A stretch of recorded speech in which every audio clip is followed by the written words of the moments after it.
Hi, my name is Debbie, and I'm here today to talk to you about making choices in your life. Choices that have a positive effect for you.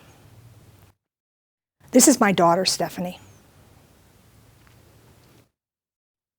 I had this conversation with Stephanie many times when she was a very little girl. I told her that a bad choice can sometimes have an unpleasant consequence. I hoped that she would listen to me and understand what I was saying. Stephanie was a beautiful 19-year-old who just graduated from high school. She had her whole life ahead. I wanted nothing but the best for her. She was enrolled at the local college. She wanted to be a social worker so that she could work with troubled teens. She wanted to make a difference. I was beyond proud of that little girl. She started dating a young man, Justin, from her high school. We talked about everything, Stephanie and I did. No subject was off limits. She came to me one day to tell me that Justin had some serious problems. She told me that 7 months before this day, he had been drinking all day long with his best friend. They decided to get into his car, Justin was driving, and drive outside of town. We lived in a very rural area, lots of winding country roads. There was a rumor that a young lady drove at a very high rate of speed around the windiest road and at the quickest speed. Justin thought that he could do better than she did. They did not make it very far. On that first turn of that road, Justin lost control of his car, and his friend, who was not wearing a seatbelt, thrown from the vehicle and was killed instantly. Justin was not injured, but his 17-year-old friend, someone who thought of him as his best friend, was killed, and he was responsible. Now he was facing some serious charges and could possibly go to jail for a long time. Well, my heart sank because I knew that she thought she loved him. I tried to talk to her about choices of boyfriends. If she had a problem as big as this could cause her to be in danger by being with him. I reminded her that her own father that we lived with was an alcoholic. We were constantly having to watch that he did not drink and drive. It was a horrible existence for both of us. She assured me that she would never do anything stupid. She has lived with a drunk for so many years. She knew how to tell if he was drinking and that she would make the right choice. She wouldn't get into the truck with him if he had been drinking or even if he had one drink. She would call 911 if he left so that the police could stop him when she couldn't. She promised me, and he promised me to keep her safe. Stephanie made a choice to date Justin. Surely he wouldn't be careless like that again. He knew that if you drive drunk, someone could get hurt or, as he found out, even killed.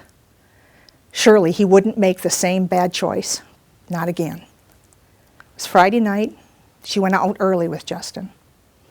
I didn't know at the time, but he had been drinking all day long, just prior to picking her up. She said that she should be home about 11 p.m. At 7:30, I got a horrible feeling. I needed to talk with her, so I called around trying to find her. I wasn't able to find her. I left messages everywhere. At 11 p.m., while I was sitting there nervously waiting for her to walk through the door, the phone rang. Instead, I got the call that no mother would ever want to get. I heard the person on the phone say, "Your daughter has been in a crash." I immediately asked if she was okay, but the phone went silent. I asked the question again, and I was told, "No, I'm so sorry, but your daughter's been killed." I was numb. How could this possibly be? Justin was supposed to take care of her like he promised he would. Stephanie was supposed to make the right choice and not be with him if he had been drinking, certainly not in the vehicle with him while he was driving. I found out from the police that the crash happened at 7:30, the time that I had that horrible feeling. It's hard to face someone that you love and tell them no. I wish I had told her no, so I can totally understand that. But think about what happened to Stephanie. He was drunk and he drove his truck with 2 other people in that truck. Stephanie was killed. The other 2 people were seriously injured. He wasn't hurt at all. And this is typical for the person driving under the influence. They can hurt others, but they sometimes survive without injuries. He didn't have the right to take others' lives and act so recklessly. Justin had a choice not to drink and drive. Stephanie had a choice not to get into that truck with him. But I was told that she was trying to keep him safe by being there for him. That makes no sense to me. You cannot make anybody who's under the influence understand that they're not safe to drive. If only she had told him no. If only she had taken the stand to call 911 and tell them that he was on the road under the influence. He lived, my beautiful daughter did not. So I've been given a life sentence of mourning my daughter for the rest of my life. I miss her every single day.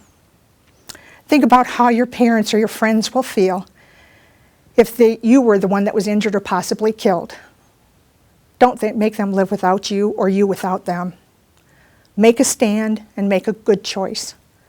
Save lives by not getting into a vehicle with someone under the influence of anything. Don't be afraid to call 911. That person, whether it be a parent or a friend, may be upset with you for calling the police, but you did the right thing. The police are there to help you and the person driving under the influence.